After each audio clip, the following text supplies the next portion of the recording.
Do not adjust your internet television sets, ladies and gentlemen. You are tuned in once again to another episode of the Magic Box, back from a long delay. Seemingly, we only do these now when new sets come out, which is at least one upside to Wizards constantly releasing new products. We have more products to talk about. Joining me, as usual, and as is custom these days, from San Leandro, TSG. How you doing, buddy? Oakland's hidden gem. It's alright. Sarai? Sarai? It's alright. It's alright. Sarai? Sarai? Let's see. How, you were recently at the SCG Oakland event, is that correct? Yes, it was very unexciting. Oh.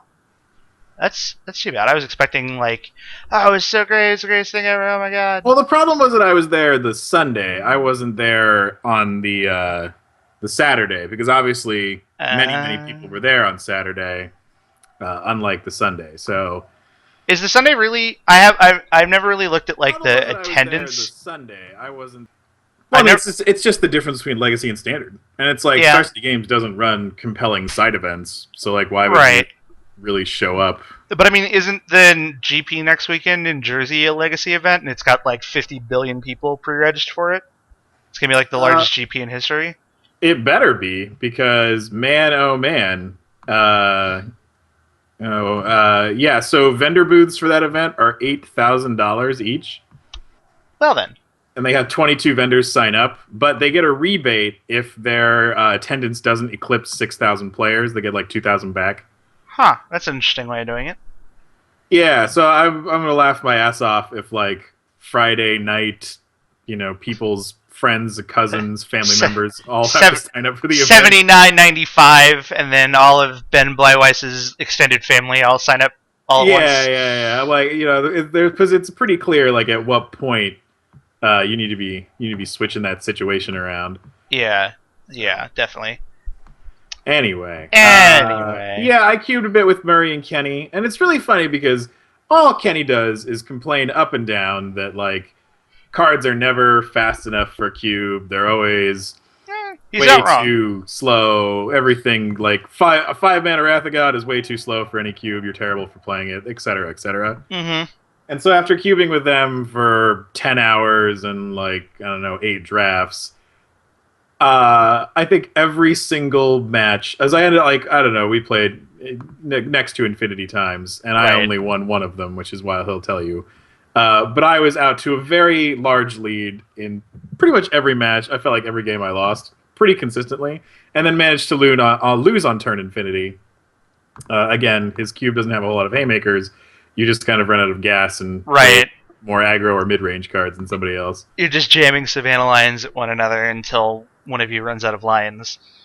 I did lose a game where I put my Grave Titan into play 5 times, though. Well then, that's impressive. I was impressed. It was more impressive that I drafted a sweet blue-black control deck that I really wanted to make a Grixis combo deck, but cards that should go on your Planeswalker point, there's like achievements that they give you. Yeah, that should be on there. Is put Grave Titan into play 5 times in one game and lost. Anything halfway useful for that website. Actually, it's funny because weren't people recently complaining that they can't log into that website? Or like Wizards changed their system or something? I haven't really played competitive Magic since they switched the systems. Have you ever logged into your Planeswalker points deck? I did once to look up the historical records of a tournament I was in to see if I had played someone, and that was it. That was like the only thing I ever did. I don't think I've earned. I have a hearty handful of casual Planeswalker points from all of our sanctioned cube drafting, but that's about it. I don't Soon really to be validated in 2015 with sanctioned FNM. Sanctioned FNM cube drafts. Yeah, that's gonna be. If there's one thing that makes me want to move back to our old neck of the woods and go to Friday Night Magic, it would be the fact that we could easily claw together an 8-man legal FNM pod for Cube every week. Yeah, that would be a lot of fun. Yeah, that would definitely be a lifetime's worth of work coming to fruition in terms of playing Magic. Right, we finally made it. The dream is real. I liked when they announced that. I mean, I feel like they shouldn't have even listed available formats. They should have just put a big banner up that said, fuck it, do whatever you want. Because that's basically what it was. Right, yeah, I feel like they listed like 40 formats, and then obviously it's 20 of them I had Magic never even heard of, mind you. They're like inventive format. Like one of them was literally like bring your own format. It's like make your own standard up. Why not? So yeah, yeah. Again, that would have really appeased a lot of Magic players, because the first thing they did was email and tweet the shit out of people like Aaron and Helen, being like, "Whoa, whoa, whoa! Can I sanction this?" And it was like, "Yeah, you can. You just leave us alone. Do whatever the hell you want." Yeah. What about Rainbow Stairwell? I guess in a way, this like could make F&M promos slightly worth more, because in certain areas, who the fuck knows how they get handed out or something. I mean, I mean, if anything, to me it seems like if your F&M format is now a complete free for all, there's no real drive for you to have to make necessarily standard promos. Like you could technically make promos for older cards that people want access to, right? Like who cares? It's not like everyone it's not like you're handing old cards to people who exclusively play standard and draft now. Well, F&M was still supposed to be for newer players though, so I think that it makes sense that they should be newer cards, because that was the complaint back in like 2010, was they were giving out like Marrow Rejuries as promos when they weren't legal in standard, or at the time what was known as I guess it was extended. But they weren't in standard. It was really confusing to players, so that's when they kind of initiated change. I guess. And I mean, I guess there's just so many promos for every new set now. I mean, there were like 10 pre-release promos or something crazy like that for cons. Yeah, see, that's how you made them worth something. Now, like Dig Through Time promos are worth $25 because they're the only ones with the date stamp on them. Ah. See, comes full circle. I suppose.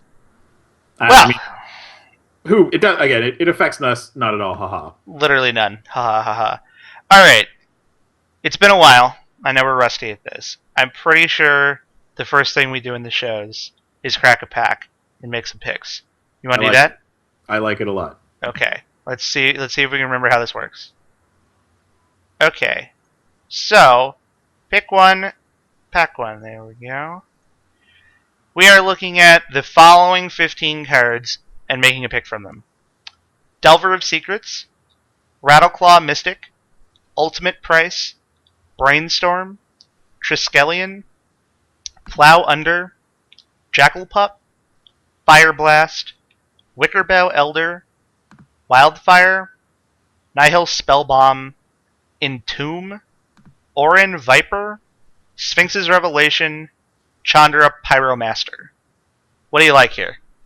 I mean, I have an unhealthy obsession with Brainstorm, but you do. If the only thing you're taking over Brainstorm is Revelark, I know. So, I mean, here's the thing. Initially, when you read this back to me, I thought, all right, I don't have to take Brainstorm. But then I realized I could probably wheel that Delver of Secrets, and if I'm real lucky, I could wheel the card which I would probably end up taking first here, which is Entomb.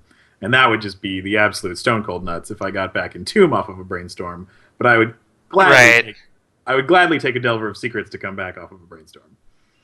I mean, I understand the obvious synergy there between Brainstorm and Entomb. I think the Entomb is coming back, I want to say 90% of the time. It's really hard to say. I think that Entomb is one of those cards when it's like, when you see it, you know it can be super powerful. And especially early in the draft, you're going to be able to make sure that it's super powerful. But it's one of those things early in the draft process, it can get kind of lost in the shuffle. Right. Where people don't want to pull the trigger on it. That's the thing about Entomb, is people see it and they're like, oh, well, I don't have anything good to reanimate yet, and I don't necessarily want to play that deck, and they pass it. Right. I mean, you could first pick any number of hundreds of cards in the cube, and then see a second pick Entomb and kind of be like, oh, it doesn't interact with the card I just took.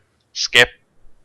Yeah. Exactly. So I think that there could be value lost by not taking the Entomb here. I mean, yes, it will table sometimes, which is kind of the joy of this whole format. First picks can be ninth picks, etc., etc.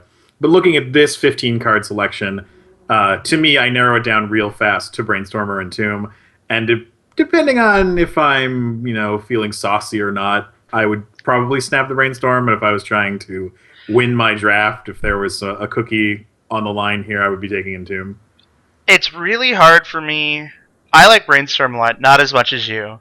I think I have a more tempered realization of that card. It's really hard for me. Like, how many games have you resolved Sphinx's Revelation for like more than 2 and lost? Okay. It's a really low number, right? So I'm gonna agree with you, but I'm gonna agree with you on the grounds that there are many times which I cannot cast Sphinx's Revelation for 3 or more. Oh, sure. And this is why I'm dying. It's not a question of I have this amazing spell, I sit on it, and eventually I just like nut all over your face with it, but more like I can't live long enough to make Sphinx's Revelation like expensive healing salve concentrate. And the real reason I don't really like it right here is because it's pick one, pack one. I don't really want to go blue, blue, white, X instant right out of the gate.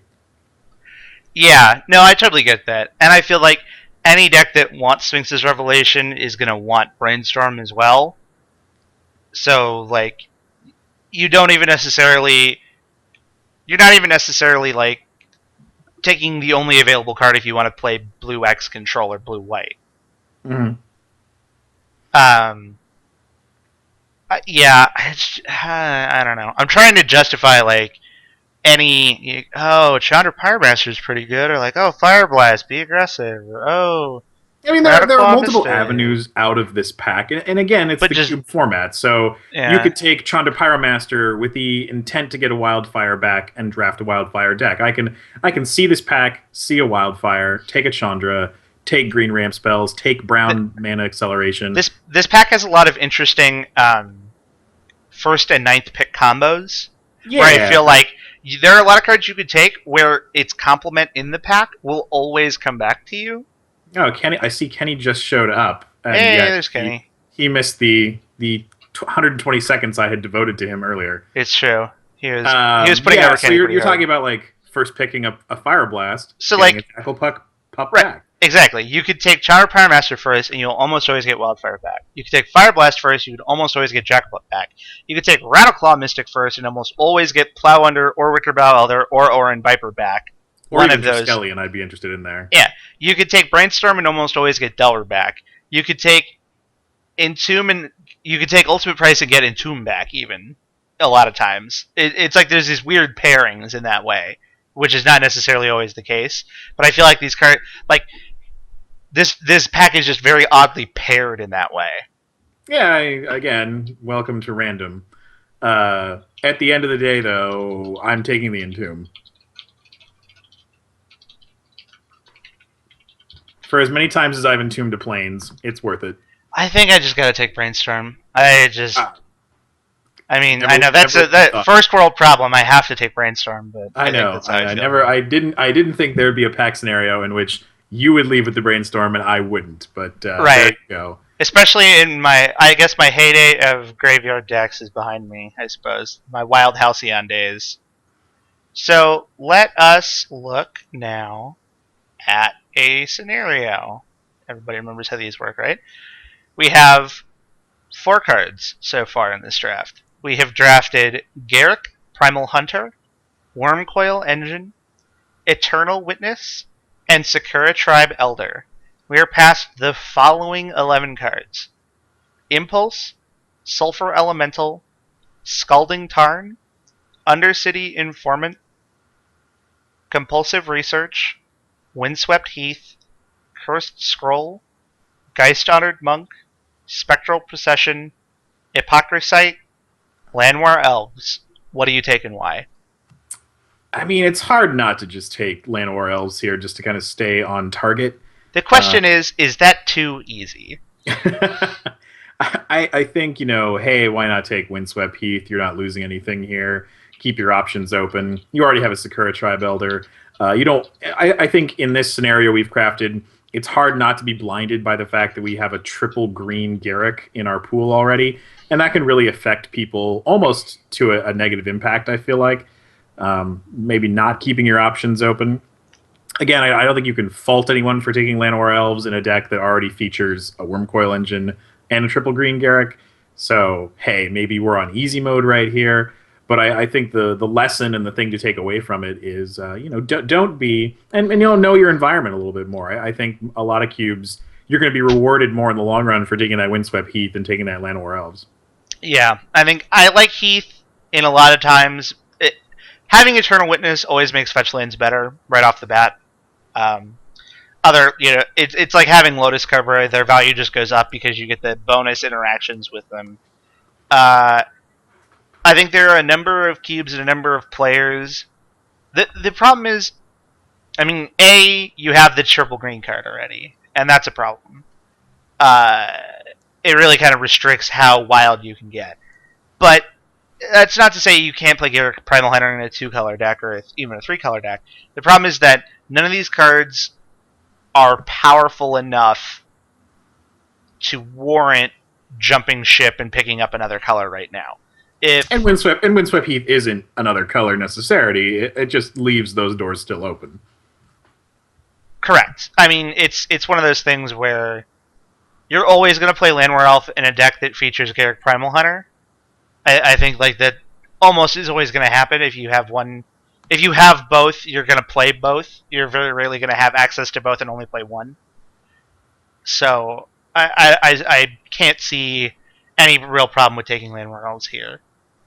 Agreed. Again, maybe this one was too easy, but I think touching on getting kind of blindsided by mana symbols is important to talk about. And again, know your environment. I've definitely drafted in a lot of cubes where I would be bemoaning the fact that I didn't have a Windswept Heath in my pool much later in this draft if I didn't take it here. Very true. Alright, so let's look at another... These all got really tiny. Okay, so here's another scenario. We have so far drafted Elspeth, Sun's Champion, Cloud Goat Ranger, Thragtusk, and Gavany Township. A lot of synergy there. That's Stu going. We are now looking at Thrund the Last Troll, Precursor Golem, Wall of Roots, Vendilion Click, Boggart Ramgang, Cultivate, Lotus Cobra, Wall of Omens, Jace Beleren, Doomblade, Preordain. Now this one to me, it kind of feels like what flavor of acceleration would you like? What variant do you prefer? Do you prefer the Wall of Roots variant? Do you prefer the Land Searching Cultivate? Or the Beatdowny Lotus Cobra? It's kind of this like... I mean, I think we can unilaterally agree we're taking a card with power and toughness out of this pack. And because we're taking a card with power and toughness out of this pack, we also probably want it to be a 2-drop that's an accelerant. And despite the fact that there are a myriad of fine cards here, like my deck would be perfectly happy. I agree. I agree with Mr. Party in chat saying, can we just call pack? There is no agent of acquisitions to be found in our pool yet. Yes. However, that would have been a great place to slip one in to try to fuck with people. Yeah, this is really where we want to be at. I just want all of these cards. These all look good. I wouldn't even, because now our Overgrown Battlement in Pack 2 could not be any better. Oh yeah, I don't think I'm taking the wall here. I think I'm leaning towards Lotus Cobra. I'm on the fence about it. I mean, I'm not on the wall about it because that would have been a lot easier. I think we can agree it's Wall of Roots or Lotus Cobra, depending on what kind of strategy we end on. I mean, obviously here we're looking at 2 5-drops and a 6-drop. We're not necessarily going to be playing guys completing a curve that's perfectly 1 to 6. So a card like Wall of Roots might be a great stopgap. Again, let's say we sit down against a 16 Mountains opponent. We're definitely going to want Wall of Roots over Lotus Cobra. Sure. So maybe I'm prioritizing it higher. I mean, yeah, sure, I'm looking at 2 double white cards in front of me, but... That being said, one of the big benefits of Lotus Cobra is how explosive it can be. especially if you have fetch lands of any variety, and we're early enough in the draft that now we can prioritize them if we take Lotus Cobra here. We already have 2 5s and a 6. We're not necessarily looking to go from turn 2 to turn 4. We're looking to get to turns 5 and 6 as quickly as possible, and Lotus Cobra is the best card for doing that. It's a great card in the sense of, like, they have to kill it. It's like either they have it or they lose, right? If they kill Lotus Cobra, okay, they've ruined your acceleration plan. But if they don't, you're playing a turn 3 Thragtusk potentially, or you're playing extremely early Elspeth Sun's Champion, or something like that. It's also, because it's a guy, it plays better with Gavony Township. And the fact that we already have 5 white mana symbols amongst 4 cards that we've taken, having the any color mana fixing has a lot of added value to me.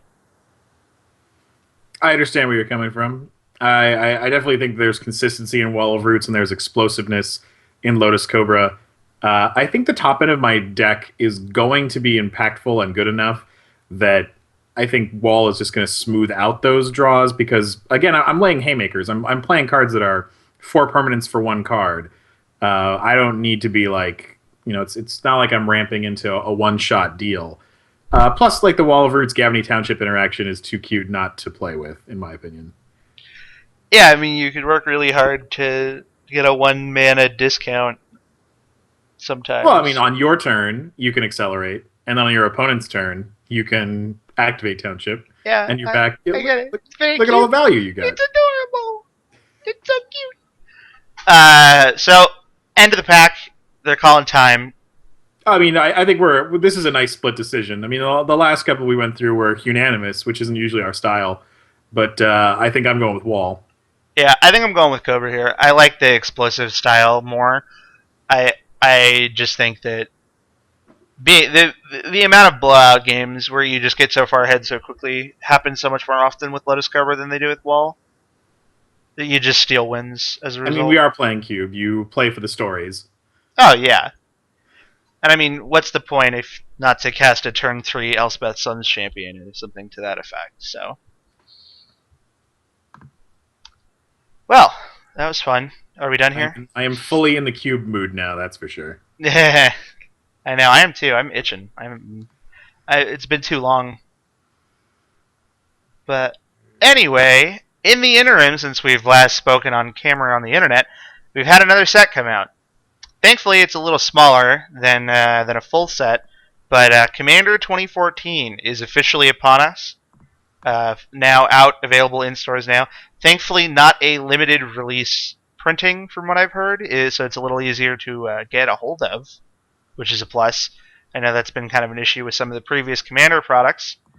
I mean, I think what really matters this year is that there just isn't a true name Nemesis floating around that kind of like skews everybody's values and expectations. There are certainly some standouts, though, and certainly some cards that seem very targeted for proper Eternal formats. Yeah, I mean, yes, there are cards there for older formats, but it's not the abysmal situation that was I need 4 Mind Seizes right now, or I can't play in this Legacy event. No, that's certainly true. There's nothing as crazy and isolated, I guess is a good word. I will say, before we dive deep in Commander and hope for a lively conversation about it, deep. Last time we cast, which was partly long ago, and partly so rushed because I felt like there was a sporting event we were desperately trying to get in front of. Yeah, that definitely happened. Yeah, but I would like to go back and kind of reassess what happened with Khans of Tarkir. If there's anything that you feel was still a terrible fault of my own and is a terrible card that we shouldn't have played, or things we may have overlooked that were absolutely fucking amazing. Well, I don't know if you have any strong opinions there.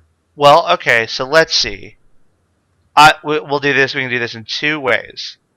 So, one, you not look at that. Okay. If you go to the Cube Tutor page under the blog, you can see what changes happened when. Yeah, there we go. Okay. That's the quickest way to get to what came in. I was trying to filter the list by by set, but apparently you can't do that.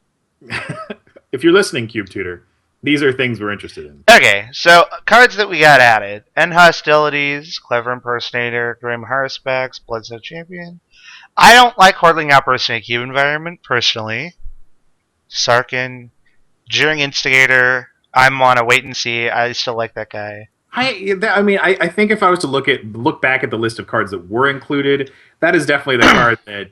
I mean, I've drafted it, I've cast it as a morph, and I've been pretty unexcited about it. It's more interesting than Warname Aspirant. See, that was the spot it was kind of battling with when we were having this conversation last time, and I know that a lot of people out there have had a lot of success with Warname Aspirant. It's a fine card. I think that two drops in cube are so overrun in the red section that I didn't want to completely go down that road, and I wanted to try to diversify a little bit more, which is why. No, and I totally agree with that. We ended up on it, but that done. I don't know if it's really. I have yet to blow anybody out with this card. Yeah, but I mean, give it time. I also haven't cast it as a 2/1 for 2 and been excited about it. As chat is now piping up because of the delay, we're not saying Warname Aspirant is bad. That is not the point of this conversation at all. What we were saying was there are only room for so many red 2-drops, and Jeering Instigator is a little different than the other ones, which are all very similar. Warname Aspirant is very similar to Gorehouse Chainwalker, which is very similar to... As we will also cover somewhere down the road this evening, apparently the cube atrocity of the year that is Goblin Rabblemaster has been more or less rectified in our neck of the woods. Yeah. So again, anytime you can add a goblin, there's going to be a bit of a bonus there as well. Sure, a mild bonus.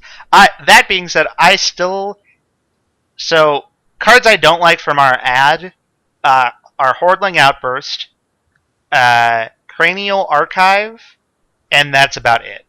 Okay. I like the rest of them. I like Big Nux. I like Sultai Charm a lot. I like Sarkin a lot. I was a big fan of Grim Haruspex. I think I pushed for that one. I feel like every time I've cast that card in the last month and a half, the only creatures that die the rest of the game on my side of the table are tokens or that card. And I think that's just coincidence, but I feel it's very awkward when it's like I'm trying so hard to make this thing work, and it's like I'll cast anything under the sun, or I'll have a Scroll Nest in play or something, and all that dies for the rest of the game is just tokens. Yeah, I mean, it definitely requires a certain touch, certain flair. That card, when I saw that card, my immediate thought was, where were you 8 months ago when I was going really hard on Oversold Cemetery and Oath of Ghouls decks? Just that card, perfect for that combo. If it makes you feel better, it had already been in a design folder to be printed. They had heard what you were looking for. It just hadn't made it through the printing process yet. I know. And now it's here, so the dream is still alive. They've got your back, Ek. Don't worry. In terms of cards that are again, Hordling Outburst and Cranial Archive are my only two that I am lukewarm to cold on. Okay, I know you're a Cranial Archive defender. And I'll just briefly cover again. A card like Cranial Archive is a graveyard interaction card that has self-replacement, which is the best way to play a seemingly hate card that's not direct color hate. Because you want an interactive back and forth format, but you don't want to just play Boil or Choke or Chill, but you want to be able to interact with strategies like Graveyard Recursion, because those are really strong, again, using your graveyard as a resource, etc., etc. We all get it. Losing Scroll Rack here was tough, because I absolutely love Scroll Rack. I think the artifact section is probably going to go through a bit of more of a revamp at the beginning of the next calendar year anyway. But I like the utility of it. I like you can rebuy on your own graveyard in Oath decks, or just mill strategies in general for your self-mill strategies, which is a pretty, I would say, fringe at the moment. But again, it's all upside, and it's all going to find more positive interactions as the format flushes itself out. It's just so slow. If it was 1-1, maybe. That is definitely the heartbreak for me. Is it's not like a cast it and pop it immediately early in the game scenario. Yeah. Late in the game you can do that, but it's not as aggressive a tool to fight. I just entomb something. Oh, I've got that covered. Right. It's a little bit different. I would on a quick non sequitur. I have a dream that one day we can create an artifact section that supports Mono Brown as a deck. It's possible, and I definitely think that with the release I of think this year's Commander set, we're slowly moving in that direction. that should be a goal of ours, is to get Mono Brown to be a viable option. But Yeah, I mean, yes, I mean, I think if Mono Brown became an option, we exist in a Power Cube environment, then we have to like go back and revisit the Mishra's factory discussion, which is a shitty discussion to have, and the Tolarian Academy discussion. yeah, I'm not saying it's going to be easy, but I'm saying it's worth doing. All right, I'm looking very quickly at the cons folder to see if there are any wild non-includes. I mean, I feel like I've heard from a lot of. I think Murderous Cut was definitely the card we got the most flack for the first time around. About not actually. I think the whole delve. I'm not including anything from the overarching delve suite here. That's step one of where, and we'll talk about that later with your proposed changes for Commander. One of them I think should absolutely be Dig Through Time or Treasure Cruise. Okay, because those cards, again, in the cube environment, I'm not super excited about. Again, I know that they are just constructed seemingly bombs. Like, it's so weird we play Magic in a day and age now where drawing 3 cards for 1 mana is just like blowing people's fucking mind. It's like, always blown people's fucking mind. Are you kidding me? That has blown people's mind since day one, man. It's just I don't know. It's just weird to me. Cards that I like, I wish that we had a proper representative from all the tricolor pairings, and I think that plays into the multicolor section, which needs a fresh coat of paint, so to speak. Right, and I think, I don't know if I put this in the show notes for this evening, but I definitely want to, and maybe this is too big of a discussion to have right now, but I was definitely considering, and some of the feedback, from talking about something like the Legacy Cube, which again, I'm getting down all these rabbit holes to go to discussions for later, but on the surface, I will just say, I was considering doing a cutback in size and a slight realignment. And by doing so, I'd be adding in 5 more multicolor cards, and those multicolor cards would be representative of the 3 color combinations we are not currently playing. Yeah, and I mean, I feel like one of these times we should hook the camera up and a microphone to like a room with the whiteboard where we're just yelling at each other for several hours. I don't think it would take that long. I want way more multicolor cards. That's what I want. Way more, really? You want way more? I've said this before, and I'll say it again. Aside from the 3 color, 4 color, 5 color cards, just the 2 color pairs, I would be happy. I would still be happy if there were 8 of each. Interesting. Even, I mean, again, like the conversation always comes back to every color pair. Depth within color pairings, and I would argue that there is not depth within all 10 color pairings to go that deep. I'm saying I can go 8 every single pair. I can go 8. I mean, I could go 12, but there would be a bunch of shitty cards in there too. Right. I'm saying I can go 8 without it being bad.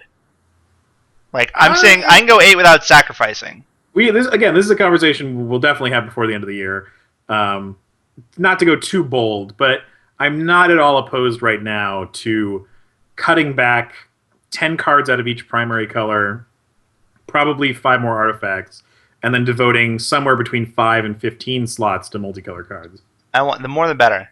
The more the better. Which is okay, well, we'll see. I mean, again, if overall size is lessened and that size is pulled simply from monocolor cards, then you're getting a higher density of mana. Not good enough. That's not what I want. I want more multicolor cards because multicolor cards are fun. I'm saying that those changes would facilitate a larger multicolor section. Yeah. So a lot of the cards that I think that we're missing are as a result of the multicolor thing, like Butcher the Horde, for instance. That card. Yeah, and I actually really like a couple of the charms that we had only glazed over in our initial. I even like. There's one of the Ascendancies that I actually like. I don't remember which one. Yeah, there was one that you were really championing. I think it was Team. Was it? No, it wasn't Team. No, it might have been Asban. What's Abs? Yeah. Whenever a non-token counter one, and then whenever a non-token creature dies, you get tokens. I didn't. I still don't really see it, but again, it could be a conversation for another day. I mean, to me, we're looking at adding those 5 cards somewhere down the line. Dig Through Time, I think, should be in If not Treasure Cruise, Dig Through Time first, then Treasure Cruise. So in the cube environment, I mean, I think I'm going to agree with you and say that Dig Through Time is better in the cube environment than. Have you ever, like, in any format, have you ever cast Dig Through Time? This is like just a question. Like, I'm just curious. I have not cast. Well, no, I haven't. I had it in draft. I was in my deck. I never drew it. Okay, that card requires no effort to be insane in any deck. Like, it's like Tarmogoyf. It's like play Magic and it's busted. That card is very, very good, even without getting crazy with it. It should absolutely be in. And we have an easy cut to make for it, which we'll get into later.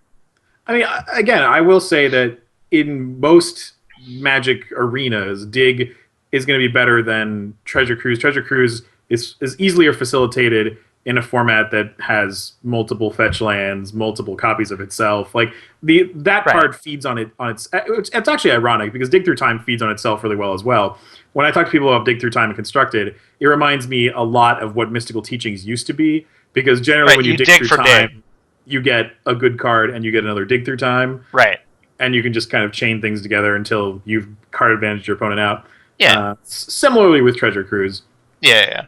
Again, I will say that when we did our first release show, I was much more lukewarm about Treasure Cruise than I was Dig Through Time. Dig Through Time I was interested in, but I wasn't sure how low the cost would get fast enough for it to be good. But I think that through display experience, Dig Through Time will happen on the blue decks. You can, without any effort, you can get it to like 4 mana, and it's very good at 4.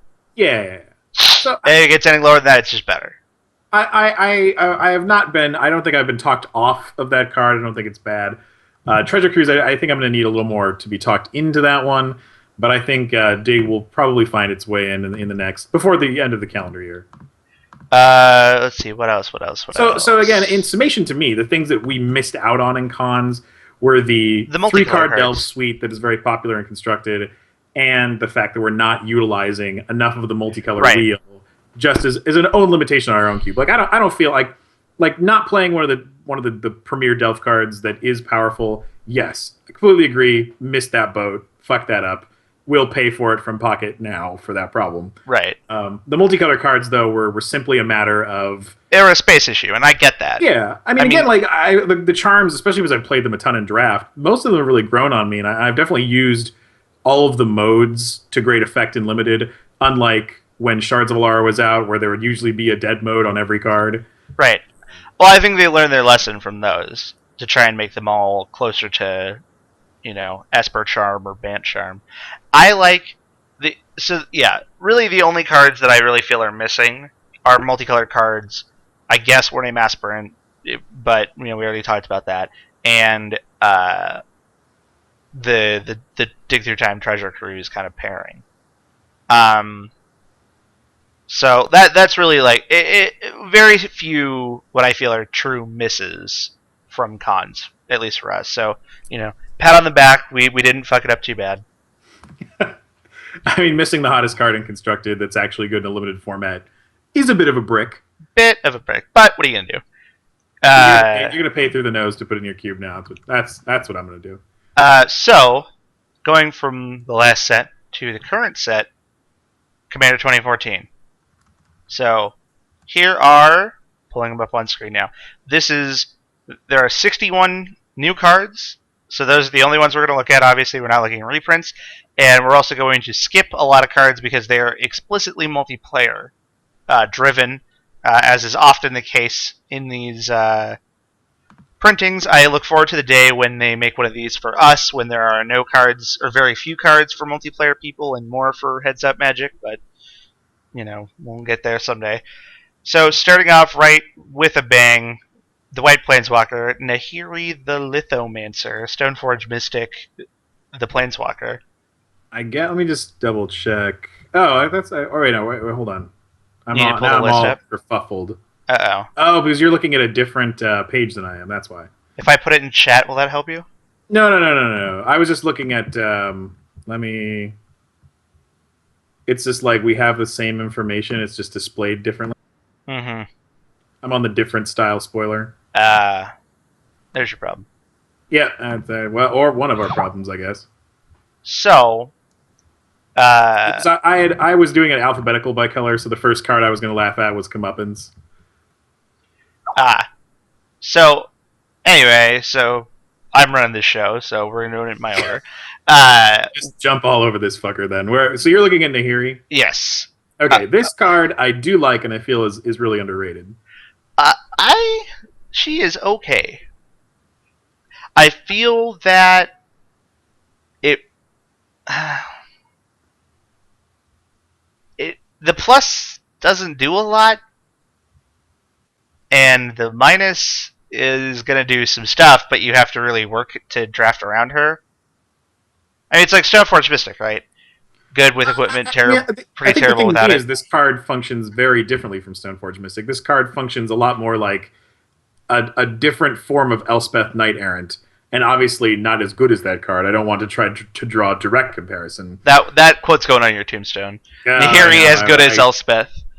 I mean, the charm of Elspeth and the thing that were almost impossible to replicate is a planeswalker that can increase its loyalty and also make blockers for itself at the same time. Now, this one has some other interesting abilities as far as I'm concerned, because having your equipment destroyed in a game is kind of sad times, and this is like insta rebuy on those things, which can be Yeah. pretty exciting. They're Because- never getting rid of they're never getting rid of Batterskull if you have this. Oh This my bad god! Oh, number. think of how hard you fight to get rid of a Batterskull. I wasn't even thinking about that card. Yeah. But getting a blocker at +2 loyalty every turn, to me, is one of the resilience factors of a tokens deck, and it's hard to come by. I think the real value in this card for me is the fact that you're getting a roadblock and 5 loyalty out of this planeswalker, and again, it's a planeswalker, so it has a lot of resilience. Any kind of upside bonus you can get of the -2 feels like it's gravy. I don't really think it's a build around me type strategy. I think that you're going to find ways to use it, but it's not what it's printed for. And I think that the card does have inevitability. So in a world where making those blockers buys you enough time, eventually this card is a win condition, unlike a lot of the other planeswalkers where their ultimates are just awkward and weird. My problem with Nahiri is really that she's not the most impactful, and she's in a color that is absolutely overflowing with planeswalkers. If this card had been a different color, if this card had been black, it's getting slam dunk added.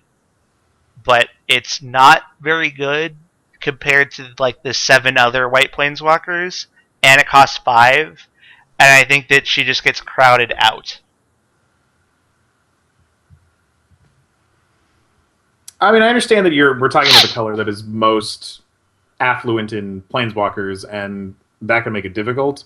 I think that there is room for her in that she is adjusting a role, especially in our own cube, for a card that to me has been underwhelming recently, but I didn't want to lose that kind of spot and style. And I don't want to pinpoint it too specifically. I want to talk more of the card in the abstract.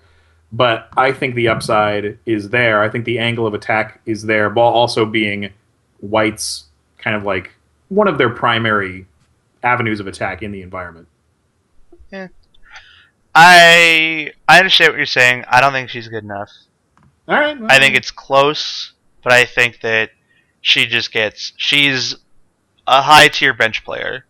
And in the future, if the equipment section gets revamped to a degree where her additional benefits get better, then we can reevaluate. But I think that as it stands right now, she's not making a cut. All right, Angel of the Dire Hour, aka Sunblast Angel's big sister. I don't think that card's good. It's powerful. It does cost 7. It's powerful, but it costs 7. It reminds me a lot of that Future Sight Angel, which was like the reverse Bogarden Hellkite. Yeah. The one with that Convoke. one had Convoke too, so you could like kind of get it in there cheaper, which made the prevent damage part seemingly relevant. Mm-hmm. Yeah, this card wasn't even on my radar. I think it cost 1 million D mana, and 7 is just way too much. you can't just sit on that forever. That's no good.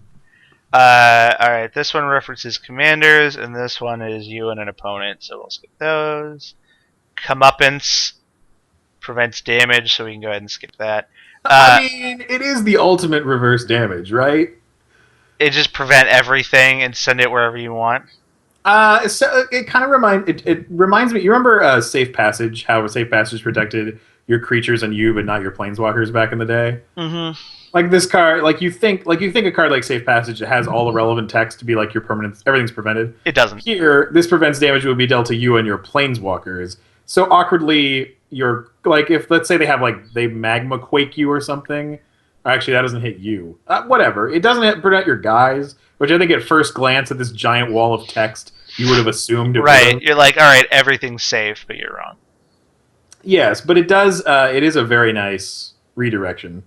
Sure.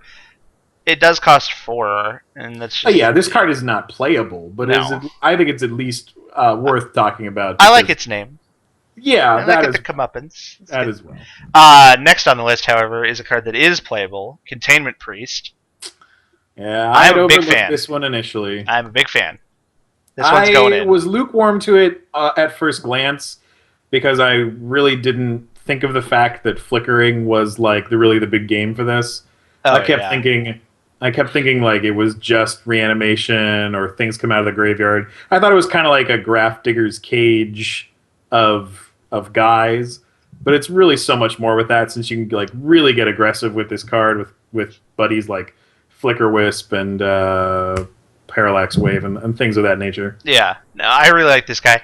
And it has a great downside of just being a 2/2 flash. That's not the worst place to be if your effect doesn't have any bonus. And if you ever get anybody with it, it's just such a blowout. I mean, initially when I saw it, I was unimpressed by the fact that it was a straight bear, and I was looking for something more from it because, especially Aven Mind Sensor and to a lesser extent Hushwing Gryff, since they have evasion, since they cost 3, they seem to fit in a spot of the curve better, and they have a secondary purpose. As where this Ashcode Bear was not doing those things, I was very much I wasn't enthralled with it. But now that I know how aggressive you can be with this card, I'm kind of surprised it's not just a 2/1 because man oh man is it disgusting. I mean you need a reason to make Parallax Wave better. Like she can even turn off her own ability if you just slip her under Parallax Wave. Yeah, it's very very good. Okay, deploy to the front, billion mana, never mind. Fell the Mighty. I like this card, and I'll tell you why. It's because I like weird Wrath of Gods where you can leave certain things alive and kill other things. One of my favorite puzzle games is crafting a blowout austere command where you don't lose anybody and they lose their whole board. Yeah, those times are really nice when it's Plague Wind you for less than infinity mana. Yeah, I feel that this card kind of suffers the same fate as most cards, which involve target a guy with a big spell and then do something really cool. If it requires a creature to be in play that doesn't have hexproof or something, it could be rough beats. And I think that this card is also probably a little underneath even a card like Austere Command, which we haven't played in a long time. Yeah. So I think that I'd probably be bringing that card back before I Fell the Mighty. Single white is a plus. Yeah, I mean, being 5 mana and only 1 I'm just saying, don't forget about this one.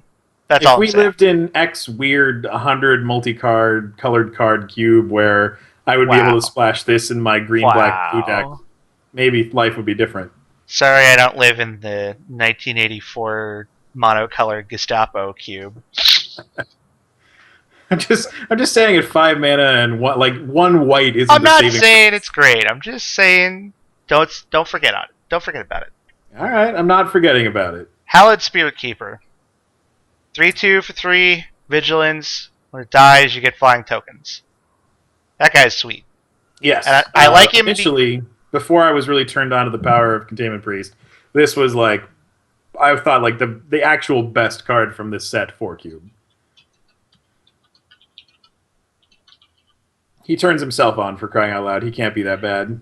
I just like this card because it's a interesting. It's different than the middle of the curve white guys, which are very redundant, but also protects against sweepers in a kind of unique way. He's fine on his own. I just think this guy's a slam dunk. I think he's going for sure. I can't imagine. I don't know what size your cube is at home, but if you aren't playing this guy, you are probably doing it wrong. Now, I could say that with extreme confidence. Now, the next guy on the list, the last white card, Giselle Goldmane. I like this guy. You were into that guy. I was not into this guy. 4/4 first strike for 4, not that bad. You're correct. What?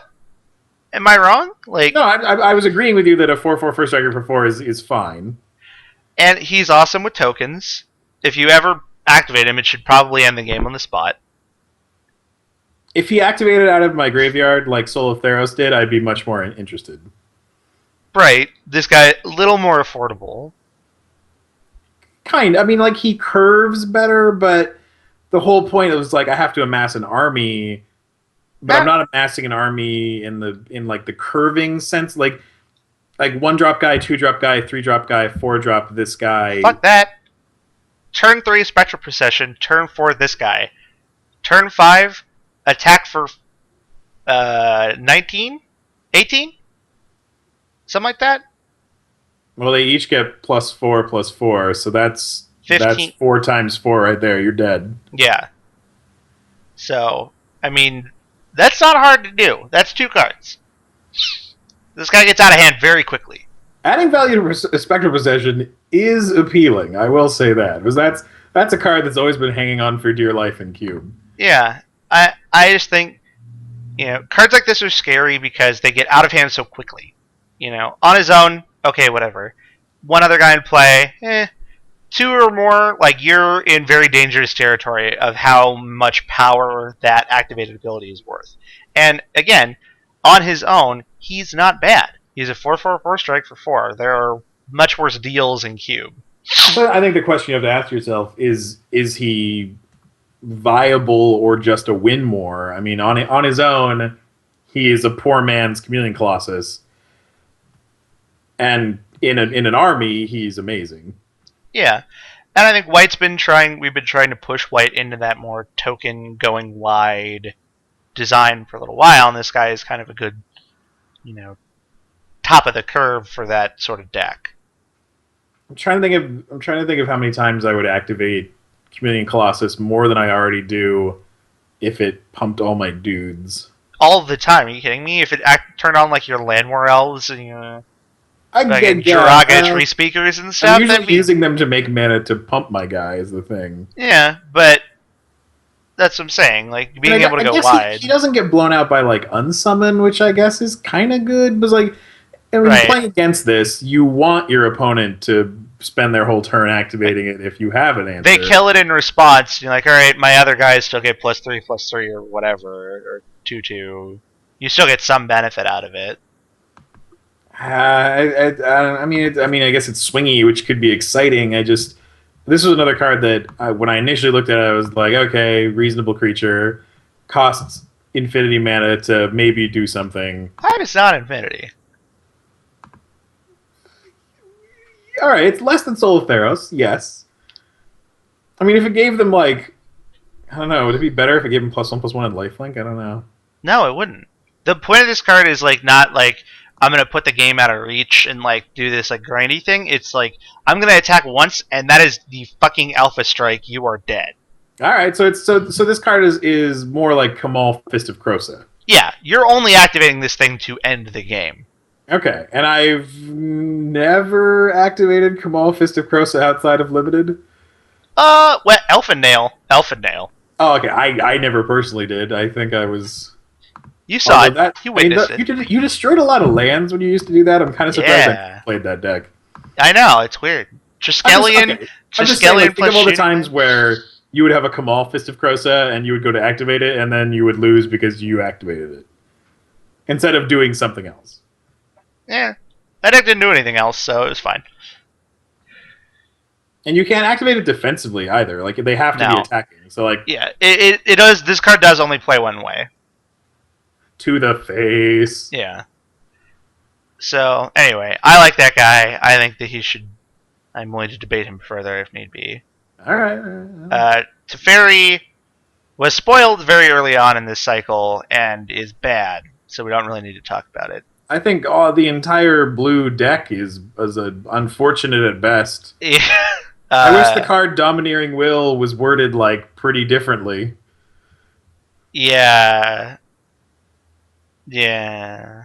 I mean, that card would be like actually insane if it was worded for 2-player Magic. So I guess Reefworm is a sweet one. It's not good, but it's a sweet one.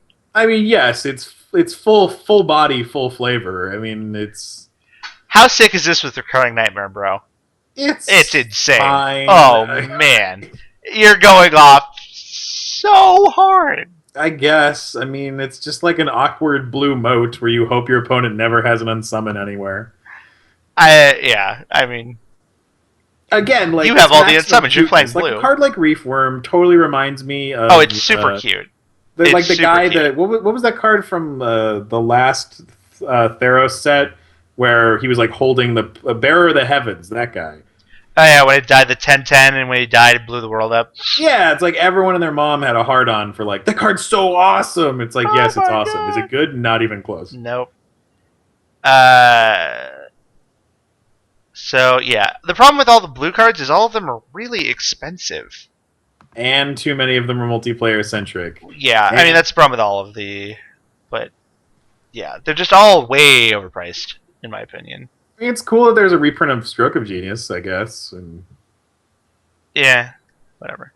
I care not for reprints. There's another reprint of Rite of Replication. I mean, like again, like coming from the perspective where if you're building a cube and these are very useful. These are very useful products for you if you're building a cube. And that is what I have to say about the color blue. Yeah. So black, Obnixilis. Not even. I wouldn't even sigh over this card. It's so bad. Yeah. Demon of Wailing Agonies. It says Commander on it. The one episode I was talking with Vin actually about Obnixilis, and that if you look at it like it's a 5/5 flyer for 5 that has this added effect of putting a crappy planeswalker into play, it's less bad. Yeah, I think there's a lot of cards that are bad planeswalkers that they kind of feel like the tag along is really the thing that it actually could be assessed as, and then everything else is kind of a bonus. Yeah. So I guess in Cube, he can't even like make two guys. He can't. So that's what's rough is he can't like make right. Two you can't like pop two out. And, yeah. You have to jerk it and then come back and reassess the situation, which I guess he can go up and down forever. I mean, but Obnixilis has the benefit of being a black planeswalker, which has got to be the thinnest roster in all of Cubedom. Yes, we are back down to one black planeswalker. So yeah, so this is at least worth thinking about just to give black a little bit of help. You get to make a demon every other turn. I feel like on our wish list episode for last year, we asked for a reasonable black planeswalker to put in Cube. We were sorely disappointed. If we didn't, we should have. But I'm pretty sure we did. Oh, we did. I think that is we definitely did. We were let down heartily at every turn. I mean, there weren't that many opportunities, were there? How many black planeswalkers got printed this last year? I don't know. 2? Well, there are a couple gold ones, I guess. I don't know. Yeah, it doesn't count. It doesn't. Yeah. So anyway, probably not right now, but is worth discussing possibly further. If Magic cards get worse, that guy will make the Cube. Flesh Carver. That guy went under the radar initially, but I think I'm a fan. I'm a supporter. I'm a fan too. I'm a supporter. He's already better than what is that guy? The stupid Zathrid Necromancer. That's the card. Wow, he's so good with Zathrid the Necromancer. Also true. Welcome to Synergy Town. Yeah. This new version of what was that? What was Squirming Mass? No. Carrion Feeder. Now, what's the 2/2 fear guy for black? Oh, Severed Legion. There you go. Yeah. Yeah. I think this card's very good. I think Yeah, he's I good. mean, I don't want to like undersell it by not talking about it a lot, but it's also right there in the realm of like, do we really need to tell you should play this? I can't Well, imagine. we're doing a set review. You gotta talk about all the good cards, right? Flesh Carver good. Flesh Carver like Yeah. works just with the strategy of black sacrifice for creatures, which you really want to be playing and doing in the first place. Speaking of He's sacrificing, right where you want to be. He replaces himself when he dies. yeah, He doesn't make a zombie, I guess I could complain about. Instead, he makes a whore. But I mean, Whatever. who doesn't love making whores? I guess that's fine. that's very nitpicky. I think. I know, right? Like I'm trying to find a reason to Yeah. not say this card's amazing. Ghoul Color Gisa, very slow. Not a thing. I don't Not a think thing. Vernal Offering is the not for 2-player. Malicious Affliction. Here is another wham bam, thank you ma'am, slam dunk, insane. I don't think it's all those things. I think that this Wow. card has a lot more contention than we're stopping and really talking about here in the moment. I mean, I we don't both think- agree we're going to play it and we're going to try it out. I just think that a lot of times you want to kill something, it's not right after some stuff died. It's usually like when you have a problem. Who and you can't cares? stop. Then it's a fucking Doomblade still. I know it's a double black Doomblade. I understand that, which is a bit of a downgrade. So I understand why people aren't like chomping at the bit to play with the card. I think this card's very good, and I think that card will be in cube for a long time to come. All right. Necromantic Selection. Overseer of the Dead. All these cards costing 18,000 mana. What's the single black instant that spoils of Spoils blood? of blood. We're spoiling the blood. That card is definitely cute, but I wouldn't say good. It is adorable. It needs like little fluffy puppies on it. It's so cute. Like you want your deranged hermit to have like entered the battlefield and left the battlefield several times on the same turn you cast this card, and then you're wondering to yourself, if I could make that many deranged hermits and have all that stuff die, why am I trying to cast this card? Right. Wake the Dead. Also cute. I mean, it's slightly above cute because you could get a nice string of enter the battlefield triggers, Sure. which could do something. It's just so limiting where it's like you can't do it on your turn for any positive interaction at all. The creatures don't get haste, so that you can't even use tap effects. That is also pretty bust. You could pretty much only get 1/8/7s with it, and that's just not worth it. I mean, yeah. I mean, they don't have to all be kill spells. Like it could be more flicker effects. Like you get back something that slide. Like if you get back Revelark and Aether Adept, you can bounce your Revelark, which can then start the whole chain anew and get all your guys back, et cetera, et cetera. Like, Yeah, I mean, again, there are ways to get creative with it, but I think that its common use case is too slim to warrant inclusion. yeah, maybe again, like if it gave them haste, like how I don't even know how much better that would possibly be. You could like tap something. Arcanus is in your cube, and I do miss Arcanus. all right, let's move into red. There's actually I have a question about a card in red that we'll get to, and I'm not sure about it. But first and foremost, Daretti Scrap Savant. This card does nothing. Its text box may as well be blank. And I like this magic card. Of course Finally, you we do, because it fucking doesn't do anything. Finally, we get to the meat and potatoes of this show. Something to finally argue about instead of all of this mild agreement. I know, all this lame agreeing with each other. This card sucks my ass. So I can see on the surface what you're saying. I can see I paid 4 mana and I kind of didn't do anything. Garbage. You see garbage. Okay, good. I'm glad we're on the same page. I look at a 4 mana reusable Faithless Looting that can reinvigorate almost an entire archetype in my own opinion. You know, we already have a 3 mana reusable Faithless Looting that a lot of people don't even really enjoy playing, right? We have something that draws 2 discards to every turn? Dak? Faden? Oh, right, that guy. Right. This is a more expensive Dak Faden that requires you to build an artifact deck, which at the current time in Cube is the shittiest deck. This card is horrid. You just have such angry feelings towards when you try to draft Mono Brown and it doesn't work out. Yeah, so I'm done being teased by it. This card sucks. It's so bad. Me, like this guy is a wildfire kind of guy. No. This is a Wildfire already has enough cards that don't do anything. Back, like the fire diamonds of the world. Oh my god! Oh my god! Please, I beg you. Remember those like those big mana red decks? I've never really been tempted by the thought of vandalism, but if I see this in the cube in real life, I'm very likely to rip it in half. Wow. See, I think this card is totally reasonable. Of course you do, because you are the founder of Dirtlevania. Yeah, I like Sam's argument. You can sacrifice your cranial archive with this to get back an actual artifact. I don't think I'm winning any arguments on this front. I will say that in the red wildfire decks, I think this guy has a lot of use. And look, it's another Mindslaver lock that everyone loves. It's not even a lock, you still have to have artifacts. It's so bad.